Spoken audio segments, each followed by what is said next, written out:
Hey friends, it's Jamie with HappyHarperStories here. Today we're in Ruth chapter 3 and we're looking at verses 10 through 13 and we're going to see Boaz finding out about Ruth at his feet. So we're going to start in verse 10. "The Lord bless you, my daughter," he replied. "This kindness is greater than that which you showed earlier. You have not run after the younger men, whether rich or poor. And now, my daughter, don't be afraid. I will do for you all that you ask. All my fellow townsmen know that you are a woman of noble character. Although it is true that I am near of kin, there is a kinsman redeemer nearer than I. Stay here for the night, and in the morning, if he wants to redeem, good, let him redeem. But if he is not willing, as surely as the Lord lives, I will do it. Lie here until morning." Wow. What that must have been like for Ruth to find out that there was another kinsman redeemer that was closer in relativity than was Boaz, who she already knows and who she's already familiar with and who she has just proposed to and is hoping that that's going to work out for her and Naomi so that she can marry Boaz and be cared for. Now she finds out that it may be someone else, someone she has no idea who this person is, and so she has to place her trust again and just hope that God is going to work this out, and if it works out for this relative to marry her, that he is good, and if he is not a good, reputable person, she's hoping that it works out for her to marry someone like Boaz. I do believe that.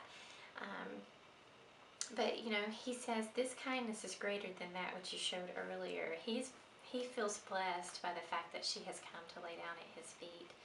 He knows what she intends, that she has not intended anything irreputable at all. He knows she's a noble woman, and he identifies her as such. And the words that are used here are the same words that are used in Proverbs 31. And I didn't realize that when I studied this book a few years ago doing the Kelly Mentor study. She brought that out, that Ruth is a real life example of the Proverbs 31 woman. And here, we didn't think we had a real life example of a woman that was really able to be like that Proverbs 31 woman. And yet we see Ruth is. We see that she does have a good work ethic. And she does do many of the things that we see in the Proverbs 31 woman.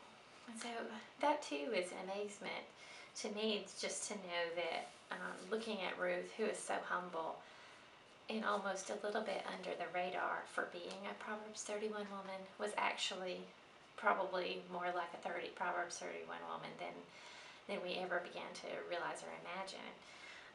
So that's good for us as women as we think about Ruth and as we think about that Proverbs 31 woman and how to attain it. It gives us hope, I believe.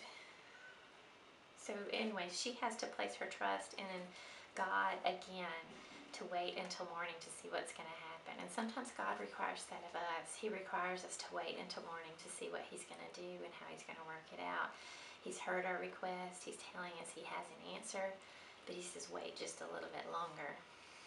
Wait just a little bit longer. It's not always the words we want to hear, but it's sometimes the words that are best for us. And so she's going to find out how this redemption process is going to play out. Friends, you and I don't have to wait to find out how our redemption process is going to play out. Now, specifically to your life, you may have things that you struggle with for years and you're waiting for them to be redeemed. You can know that God is working them out. But if you've never known God before, redemption is laying at your feet, waiting for you to accept the offer of Christ. Christ has died for you. He's risen from the dead for you. He has come so that he would save us from all that we are in our sin and our depravity. So if you've never known him, accept him. Your redemption process is done, and he's waiting on you to accept it. If you are, like I said earlier, struggling as a Christian woman, just hope and rest and wait and know that he's working it out for your good and for his glory. Talk to you soon, friends. Bye.